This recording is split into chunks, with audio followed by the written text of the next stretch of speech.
Fine. ನಾನು Venkatesh Nayak sir ಕೇಳಿಬಿಡ್ತೀನಿ. Venkatesh Nayak sir, ಹಾಗೆ ಇದೇ ಒಂದು ಚರ್ಚೆಯಲ್ಲಿ ನಾವು ನೋಡ್ತಾ ಇದ್ದಾಗ ತುಂಬ ಜನ ಫೋಕಸ್ ಮಾಡ್ತಿರೋದು ಅಮೆರಿಕ ಟ್ರಂಪ್ ಏನು ಮಾತಾಡ್ತಾ ಇದ್ದಾರೆ ಇರಾನ್ನ ಬಗ್ಗೆ, ಯುದ್ಧ ನಿಲ್ಲಿಸ್ಬಿಡ್ತಾರಾ ನಿಲ್ಲಿಸಲ್ವಾ, ಈ ಚರ್ಚೆಗಳ ನಡುವೆ ಸದ್ದಿಲ್ಲದೆ ಇಸ್ರೇಲ್ ತನಗೇನೇನು ಬೇಕೋ ಗೈನ್ ಮಾಡ್ಕೊಳ್ತಾ ಇದೆಯಾ. ಎಗ್ರಿ, ಅದರ ಆರ್ಮಿ ಶಕ್ತಿ ಕುಂದಿ ಹೋಗಿದೆ, 6-7 ಯುದ್ಧಗಳನ್ನು ನಿರಂತರವಾಗಿ ಮಾಡ್ಕೊಂಡು ಬರೋದು ಅಂದರೆ ತಮಾಷೆ ಮಾತಲ್ಲ.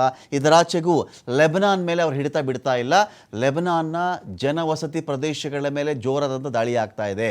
ಹೀಗೆ ಹೋಗ್ತಾ ಈ ಕಡೆ ಇರಾನ್ ಶಕ್ತಿ ಒಂದು ವೇಳೆ ಅಮೆರಿಕ ಕುಂದಿಸ್ತಾ ಹೋದಂತೆಯೇ ಹೊಸ ಶಕ್ತಿ ಉದಯವಾಗುತ್ತಾ ಥ್ರೂ ಇಸ್ರೇಲ್ ಅಂತ ನನ್ನ point sir.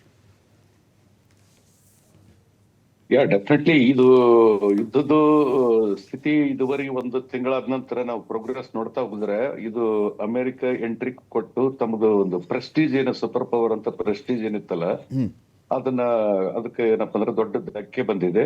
Not only that, ಅವ್ರು ಯೂಸ್ ಮಾಡ್ತಕ್ಕಂತ ಎಲ್ಲ ಮಿಲಿಟರಿ ಎಕ್ವಿಪ್ಮೆಂಟ್ ಆಗ್ಲಿ, ಏರ್ ಕ್ರಾಫ್ಟ್ಸ್ ಆಗ್ಲಿ, ಏರ್ ಡಿಫೆನ್ಸ್ ಸಿಸ್ಟಮ್ ಆಗ್ಲಿ, ಅವ್ ಮುಂದ ಯುದ್ಧ ಮತ್ತೇನಂತಂದ್ರೆ ಮಾರಾಟ ಆಗ್ತಾವಿಲ್ಲ ಅಂತ ಅದಕ್ಕೂ ಒಂದು ಧಕ್ಕೆ ಬಂದಿದೆ. ಲೀಡರ್ಶಿಪ್ ಕಂತೂ ಇದು ಏನಂತಂದ್ರೆ ದೊಡ್ಡ ಧಕ್ಕೆ ಬಂದಿದೆ. ಯಾಕಂದ್ರೆ ಒಂದು ಕಹಾವತ್ ಇದೆ ಏನಂತಂದ್ರೆ ಬಂದ್ ಮುಟ್ಟಿ ಲಾಕಿ ಕುಲ್ಗಾಯ್ತು ಹಾಕಿ ಅಂತಕೊಂಡು. ಎಲ್ಲಿವರೆಗೆ ಅಮೆರಿಕ ಇದರಲ್ಲಿ ಎಂಟ್ರಿ ಆಗಿದ್ದಿಲ್ಲ ಅಂದ್ರೆ ಅವ್ರದ್ದು ವರ್ಚಸ್ ಅದ ಸೂಪರ್ ಪವರ್ ಅಂದ್ರೆ ಬಿಗ್ ಬಾಸ್ ಉಳ್ಕೊಂತ ಇರ್ತಿತ್ತು. ಈಗ ಅವರು ಕಂಪ್ಲೀಟ್ಲಿ ಎಕ್ಸ್ಪೋಸ್ ಆಗಿದ್ದಾರೆ. ಅಮೆರಿಕ ರಾಷ್ಟ್ರಪತಿ ವಿರುದ್ಧನೇ ದಂಗೆ ನಡೀತಾ ಇದೆ. ಅದು ಒಂದು side as far as America is concerned. ಇಸ್ರೇಲ್ದು ಇದು ಏನಪ್ಪಾ ಅಂದ್ರೆ ಎವರ್ ಸಿನ್ಸ್ ಅವರು ನೇಷನ್ ಫಾರ್ಮ್ ಆದ ನಂತರ ಅವ್ರು ಎಕ್ಸ್ಪಾನ್ಷನ್ ಮಾಡ್ತಾ ಹೋದಾರ. ಮೊದಲಿದ್ದ ಮ್ಯಾಪ್ ಈಗಿದ್ದ ಮ್ಯಾಪ್ ನೋಡಿದ್ರೆ ಅವ್ರ ಕ್ರಮೇಣವಾಗಿ ದೇ ಥಿಂಕ್ ದಟ್ ಏನಂತಂದ್ರೆ ಒಂದು ಪ್ರಾಮಿಸ್ ಲ್ಯಾಂಡ್ ಅಂತ ಅವ್ರು ಬಿಲೀವ್ ಮಾಡ್ತಾರೆ. This is what was promise land ಅಂತಂದ್ರೆ part of Lebanon, part of Palestine, part of Saudi Arabia, ಅವ್ರ ನೇಬರಿಂಗ್ ಯಾವ್ಯಾವ ಇದಿದೆ ಅವನ್ನೆಲ್ಲ ಎನ್ಕ್ರೋಚ್ ಮಾಡ್ಕಂತ ಟೆರಿಟರಿ ವೈಡನ್ ಮಾಡ್ತಾರೆ. ಅಂತಂದ್ರೆ ಜನರಲ್ ಲ್ಯಾಂಗ್ವೇಜ್ ಒತ್ತುವರಿ ಮಾಡ್ಕೊಂಡು ಹೋಗೋದು. ಇದು ಎನ್ಕ್ರೋಚ್ಮೆಂಟ್. ಈಗ ನಮ್ಮಲ್ಲಿ ಮೈನಿಂಗ್ ಮಾಡ್ಬೇಕಾದ್ರೆ ಕೆಲವೊಂದು ಎನ್ಕ್ರೋಚ್ಮೆಂಟ್ ಮಾಡ್ತಾರೆ ನೋಡ್ರಿ, ಬೇರೆ ಫೀಲ್ಡ್ ದಲ್ಲಿ ಹೆಂಗ ಏನಪ್ಪ ಅಲೌಡ್ ಇರೋದಿಲ್ಲ ಅಂಡರ್ ಗ್ರೌಂಡ್ ಎನ್ಕ್ರೋಚ್ ಮಾಡಿ ಮೈನಿಂಗ್ ಹೆಂಗ್ ಮಾಡ್ತಾರಲ್ಲ ಅದ್ರಂಗ ಅಲ್ಲಿ ಲ್ಯಾಂಡ್ ಬಂದಂಗೆಲ್ಲ ಅಷ್ಟೇ ಪ್ರಮಾಣದಲ್ಲಿ ಜನಸಂಖ್ಯೆನೂ ಕಡಿಮೆ ಆಗ್ತಾ ಹೋಗ್ತದೆ.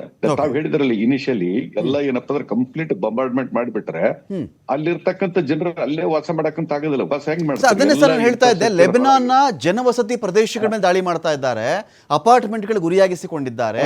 ಹತ್ತಿರ 60,000 ಜನ ಇಲ್ಲಿಂದ ಸ್ಥಳಾಂತರವಾಗ್ತಾರೆ ಅಂತ ಹೇಳಿ ಒಂದು ಅಂದಾಜಿದೆ ಸರ್. ಪೂರ್ತಿ ಮನೆಗಳಿಗೆ ಹೊಡಿತಿರೋದಲ್ಲಿ ಆ ಜನ ಖಾಲಿ ಮಾಡಿಸ್ತಾರೆ, ಆ ಜಾಗ ನಂದು ಅಂತನಾ? ಕರೆಕ್ಟ್.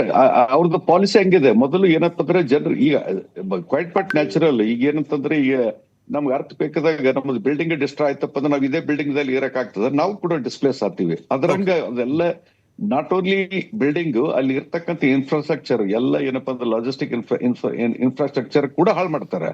ಸೊ ಅವ್ರದ್ದು ಏನಂತಂದ್ರೆ ಟೆರಿಟರಿ ಕ್ಯಾಪ್ಚರ್ ಮಾಡೋದು ಮೊದಲೇ ಗುರಿ.